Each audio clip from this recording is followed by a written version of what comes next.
I'm Sophie. Hi, I'm Paul. And we are SP Film Viewers. And for today's episode, we're going to be talking about Monsters, Inc. Now, we were just watching this over the weekend, but I assumed that Sophie had already seen the film already. Sophie assumed that as well, but apparently it's not the case. I hadn't seen any of the film until the end. Near the very end? Or yeah, just with part the way through? swinging doors. Right, so you must have caught it on TV or something. Yeah, normally do. I don't think I've got a DVD or anything like that of it. So I thought that's why we'll talk about this film this week, and I thought I would like to do it because it's like one of my favourite Pixar films anyway, so... Really? Yeah. Why? It's monsters. Oh yeah, I guess I didn't even twig to that. Yeah, that's true. So, it was really weird for me to watch it because I kind of watched it back to front. So I kind of knew about Boo, and that she was called Boo. And I actually thought, don't laugh at me, that somebody had called their child Boo. Because obviously... Well, I mean, today's standards, you can call them what you want, but... Because obviously he named it Boo, but I didn't understand the concept behind it because I didn't know how they'd got that relationship. Right, okay. If you make... Yeah, no, I get it, understand. It's putting a missing piece of the puzzle there. I didn't know she'd escaped from her... I don't know how...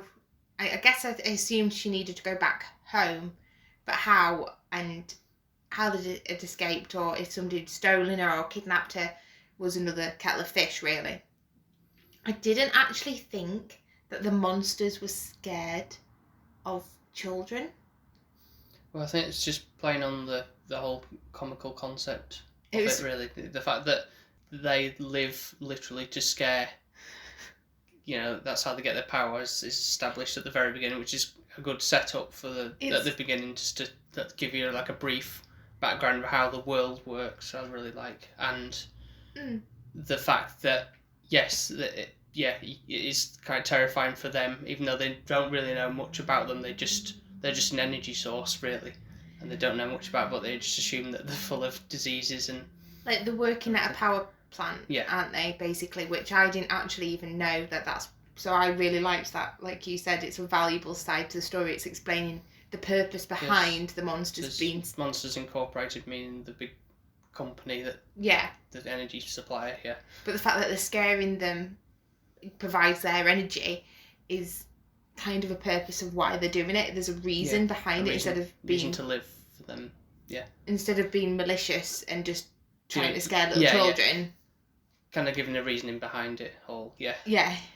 So, I think it kind of works in that favour, but it does make me laugh when a child's kind of get a first glimpse when another monster goes in and scares a child, and somehow he gets this sock on his back, and they go literally it kind of makes me laugh, but I shouldn't laugh because it's kind of what people are like with coronavirus at the moment. It's like, wash your hands, you're contaminated and coming, yeah. It's ridiculously SWAT overplayed. Team coming in, yeah. Well, I shouldn't laugh though, because stuff like that has happened. No, I know, where but it's quite scary how you can relate things to that so much these days to what's going on. It's just so odd. I bet you when you initially watched it, you didn't think anything of that. No, of course, I'm thinking this is really just a over the top reaction to a piece of clothing that's been stuck to you. It's really not that bad. It's only just been silly with it, but it's kind of the scared of the unknown with these. I think either realising they don't act, or somebody at the top is fear mongering them to think that and actually it's not true. So there's this horrible character which I bet you really like because it's like a lizardy kind of... Well, let's talk about our two main leads first. What do you think of them? Sully and favourite. Yeah. Who is it? It's Sully, the blue one. Oh. Did you expect me to say that? I don't know what to expect. Oh, okay. I assumed you liked them both because they bounce off each other, really. They do, but Mike is... He's it. Wisecracking. Yeah, and he's not as lovable as... But I find they did such a good job with, considering he's almost literally just an eyeball. He's so quite expressive how he acts and talks, and he's quite comical, and he does get across really, really well. And the person, obviously, you can kind of get the voice actor. Yeah, exactly. They did a good job with that. Yeah. With him, it makes sense, and being Billy Crystal, who was, you've seen Harry Met Sally, haven't you? Yeah. Yeah. So him doing the voice of that, and he was actually supposed to be. Initially, he was going to do the voice of Woody for Toy Story, but he turned it down. Really? So then when he got the chance to do this, he's like, I jumped at the chance. Yeah. To do that. And Sully is voiced by John Goodman, who's done quite a lot of. He's just got one of those voices that is just so well known. You just know it's him. Is he the dad in Coyote Ugly? Yes. I love that film. I think that's the only thing I know him from. But he does normally small parts in films, not like a big lead role. He's got like that kind of love. Now that you're saying it, he's got that lovable face about him. Like you would want him to be your dad. Toning voice, yeah. But I think it's the way that Sully is kind of so soft around Boo. Like he's meant to be this scarer of the top scarer, yeah. Every month he gets it, and he's like the most scary monster out there, and he's getting all the screams in, and he's really good at his job. But actually, deep down, he's quite sentimental. He's quite sweet. He's quite soft. So he's massively big. And then you've got Mike, who's an eyeball circle. Yeah. And you have to kind of build his personality up because he's only tiny and he could get really, really lost. Yeah. If he wasn't the jovial, comical kind of character. Yeah.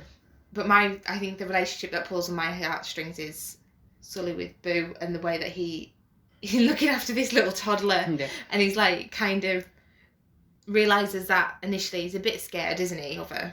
Obviously, at first he's terrified of her. But he's still wants to look after her at the same time as not wanting to kind of get too close. So he's trying to keep her alive. Yeah. And just try and get back home. Yeah. Yeah. And he kind of slowly builds this relationship, which is lovely to see. Which is how the story progresses naturally. So. Because he's such a big, bulbous kind of character, but a softie.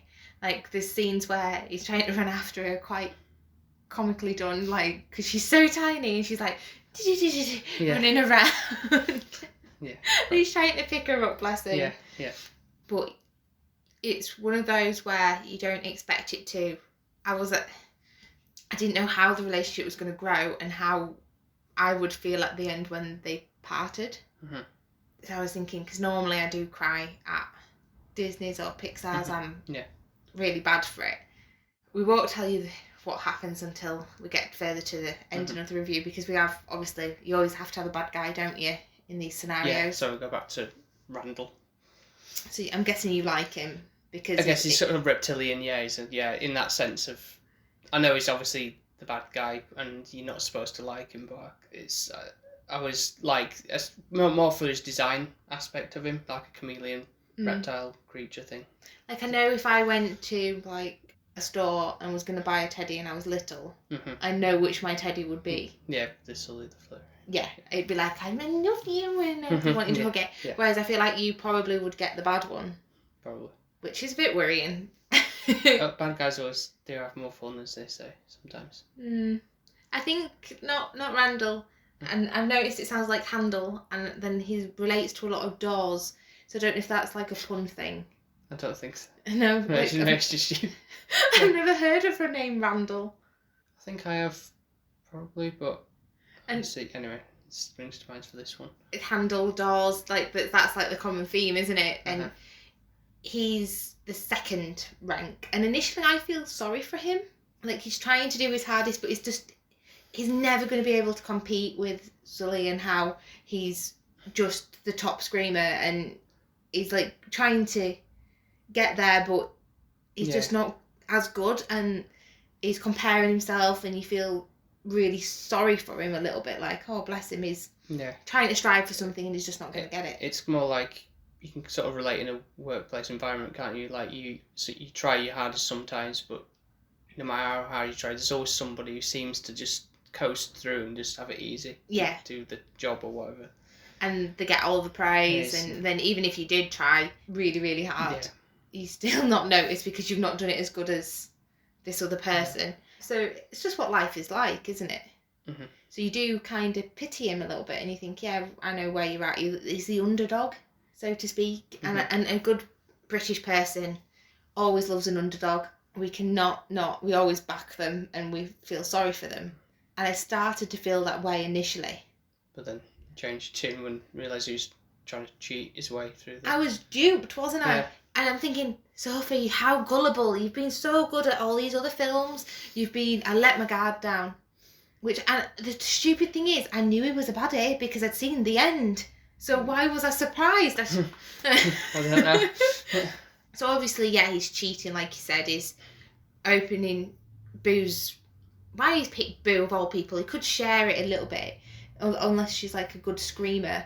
I think they established that, and when there's that like infomercial thing on TV they're watching about before the advert of the Monsters Incorporated thing, and they kind of explain that they try and best place a monster to get the most screams out of them. Basically, they assign a monster almost specifically to a certain child to make that the best quality they can get from that, to extract the energy. Yeah, so I think that's why you see when she's in Mike and Sully's apartment or whatever, and she has a drawing of Randall, doesn't she? Yeah. It's kind of like, this is Randall's your monster, because it's something that's obviously happened before. Yeah. So that he's the monster that's assigned to her to get the screams from or something. So poor Boo. Yeah. I'd rather have sort of like... Yeah, no, but at the point it's not in a nice way to be assigned that, is it? It's more for the scares. Still, at least he won't be going to the extremes that he is. Just go in and do his job, and then he'd come back out again, wouldn't he? He wouldn't be then scaring her even more than is required to build up his screams. Okay. If that makes sense, In a way, yeah. And then wanting to kidnap her. Only kidnapping her because of her escaping into the monster world. Sorry, not the real world.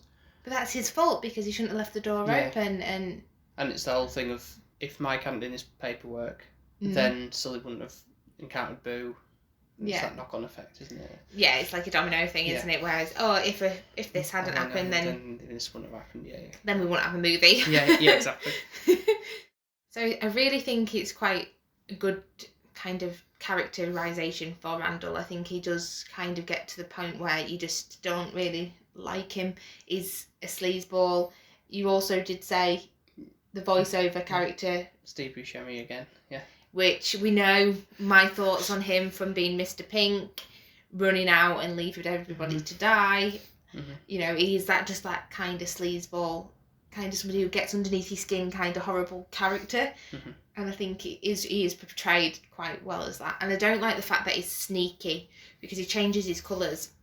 So we then get to a point of where the connection's grown with Sully and Boo. They're like really, really close now, and I don't think he really wants to give Boo up either. No, that's because that's the whole reason, like giving her a name, or that nickname anyway. Sort of like Mike says, that once you start naming it, you get attached to it. That's true. That is 100. Yeah. Like, there's been mounts of cats that have come to my house that have been either stray cats or the owners have no longer there, and then I've started naming it, and you know what happens then? The cat has to come in the house. Yeah. So it's 100% true. When you start naming it, you get attached, and he definitely is now attached. He's 100% committed though to taking her back home. Yeah. But he wants to be able to see her, I think, still. You don't want to lose that connection. Mm-hmm. But he wants her to be where she belongs. So they kind of tell the big spider man, boss man. Yeah, Waternoose. That's what it's called. Yeah. What Randall's been doing. And it turns out, sort of in cahoots anyway, about this whole thing. So they get banished for, keeping her a secret from everybody. Was all the sort of the SWAT type people looking for the And they know too much now. Yeah, about everything. So they get managed to the human world, and because Randall's got this machine that's sort of like a scream extractor thing to get more energy, because Waters is worried about the energy crisis and his company going under. So that's when people start to turn evil, isn't it? Yeah, the big corpse. Yeah. Where they're like, oh, we need more, and the greed comes in. They do eventually get back. They meet, is it Bigfoot? It's the abominable snowman. But Bigfoot was apparently... They mentioned that again. Yeah. It's making a link with what we, in the human world, class as mythical thing or mysterious creatures that may or may not exist. But they do find a door to be able to get back, and this is where you get the end kind of scene, which I'd already somewhat seen. Into the doors. Which is really cleverly done, isn't it, really? Gives you a bit of ups and downs, it kind of twists and turns, and you don't know if it's going to come out the way that you want. And the lady that looks like a slug. Oh yeah, Roz was asking, didn't find paper. She's like part of the squat team, isn't she? She's number one in the squat team. Yeah.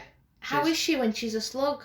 She's just the undercover to sort of like suss out what was going on with the company. So the cruel part is, and this is the bit that kind of clutches at your heartstrings a little bit, is where they kind of putting Boo back. Yeah, even this time, I don't know if it's because you were there in the room or something. I guess because I sort of know that these things can get you a bit upset, but I think I didn't know it was coming, but I didn't like tear up a lot like I did for Up. I always did with that, but this one did. I think it's kind of just like getting older and like, you know, kids and stuff, and I think it's like, oh, it's so sad that she's like a little cute little girl, and now she had to say bye to her pal. Yeah. Everything. Yeah. I was like, don't cry, Sophie, don't cry. No. You didn't. I didn't, no. But it was quite touching, wasn't it? Really. It was touching, and when the door then as well. Going back. She's like opened it up to see. And then they crumbled the door up. Yeah, door shredder, yeah. And he keeps that little... I'm thinking, if you carry on any longer, the tears are they're gonna come now, like, you need to stop it. And luckily it just... Yeah, it did go swiftly. Swiftly went on, and I was like, phew, okay, I didn't cry. Nearly. If they'd have eked it out any longer, there would have been tears. And I was devastated for him, I really was, because it's like, well, he's lost his pal, she's heartbroken. She opens the little closet and she's looking like it's not there. Yeah. And shuts it again and she's like lost, like. Yeah.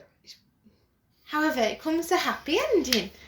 Yes, when they realise they can overturn the company and make it all about the laughs rather than the screams to make the energy, which is 10 times more powerful, which is obviously established throughout the film when Boo's laughing at Mike doing silly things, and that's like causing a power outage or the circus, the blow and all that stuff. Which actually a lot nicer way of getting your energy. Because not frightening anybody and kind of spreading a bit of joy. Yeah. So I really, really, really enjoyed it. I can't believe I haven't seen it all the way through. It's just been bits and bats here and there, really, with it. I don't think I knew. If you'd have asked me, I'd have said, yes, I've seen it. That's what I assumed, really, because I thought it was just something too easy to go before we put something else on to review this week. But I thought, it's a good thing, and I'd like to talk about that with the fact that you hadn't seen it, and so I'll get your just general thoughts on what you thought of it. So I'm not complaining about this one that you've picked. Not one bit. It was lovely to watch. I think especially because we'd had a busy week. It was one of those kind of simple, light, pleasing kind of films. Oh, definitely. It's very colourful as well, and it's just wonderful to watch. It really is, and the storyline, it doesn't let you down. It kind of keeps you on your toes. You know kind of how it might end, but you don't know, and it's not too predictable. No. Okay, so if we're ready to give it a score then? So I think I'm going to give it a 4. No, you're not. I am. I don't like monsters. I think they're horrible. I didn't like Randall, so that, and then there was that spider thing. No, I'm not. I just, because you said it was one of your favourite Pixars, I wanted to kind of underscore it, but I can't. have to try a bit harder. Sorry for that. I knew that wasn't going to be the case. I hated it. No? Worse than Borat? No, nothing could be worse than that. I would like to score it a high, but not a 10, but a 9. It's lovely to watch. It's something you can watch for your children if you had them. It's pleasing just to watch it as being adults. It's got value all over it. It's got good morals. It's colourful. And it has a nice ending, which I'm always happy with. What about you? For me? Wonder. Kind of gave it away, I think. I am also going to give it a 9.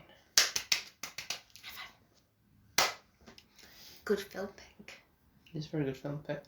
Although there is one thing about it that was slightly annoying, and that's due to it's not this film's fault, it's the sequels or the prequels' fault, Monsters University, where shortly after the infomercial that's been on TV when they're walking down the street to work, and Mike says something like, "Oh, you're going to see this face a lot more on TV or whatever," and then Sully says like, "Oh yeah, on the most wanted list," and then this line, Mike says something like, "You've been jealous of my good looks since the 4th grade."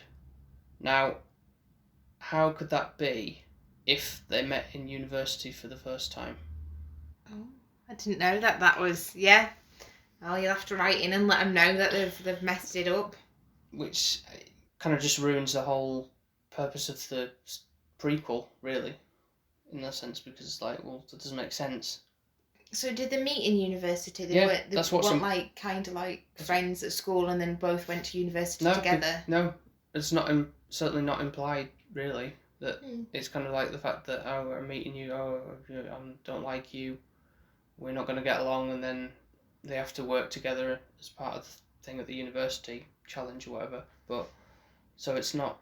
So they haven't thought it through. I think they've missed that line completely when they've. Yeah, I really would have preferred if they did. I don't know. I'm sure they could have thought of a way to make Monsters Inc. 2 or something, just like a direct sequel, not like a prequel. Yeah, instead of before, kind of how are they after now, the fact that they're running the business. Or something, yeah, I don't know what they could have done, but. Yeah, I'm pretty sure they could have done something. Or sometimes just leave it alone. The first one was good. Why do we need more? It was a nice little ending as well with that as well. You know, it's like when he goes back to see Boo, and it's just a kitty, and then it's like he's happy, and then that's all you need. Yeah, really. It's perfect. Yeah, it really is. Yeah, and then I had to show you the thing on YouTube as well, didn't I? The that little sort of like end credit type thing that wasn't on the Disney Plus thing for some reason. There's some outtakes as well, but you haven't seen. But the bit where, you know, with the put that thing back where it came from, also helped me, and they actually do a play as a company play as well, which I think was a nice touch. Well, they had to, didn't they? They said they were doing a play, so they had to do it. Yeah. Have to do it. Yeah. So it is really good. Definitely recommend somebody to watch it if they haven't seen it. They probably have seen it and they're not stuck in a cupboard like me. 2001, I think it was. So yeah, you probably will have seen, if you've seen most Pixar's now, you probably will have seen this one. It's one of the best ones for me, and it's monsters, like you say. They're all just really colourful.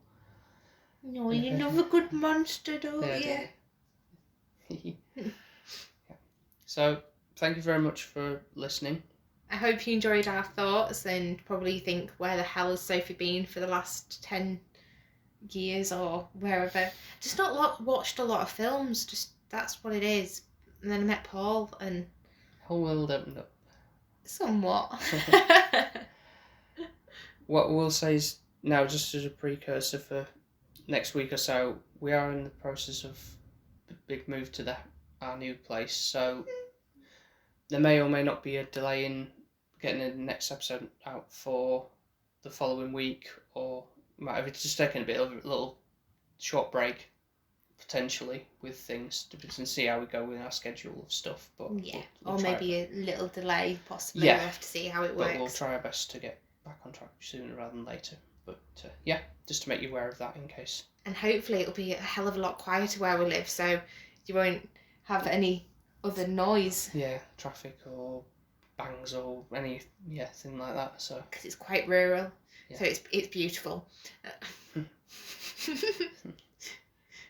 Yeah, so thank you very much for listening, and of course you can listen to our other episodes in the meantime on iTunes, Podbean, and wherever else you might get your podcasts from. And of course we're on the social medias, that being Facebook, Twitter and Instagram under the handle SP Film Viewers. Thank you again, and I hope that you have enjoyed it, and we will speak to you very soon. Yeah, speak to you soon. Bye. Bye for now. Bye. Bye.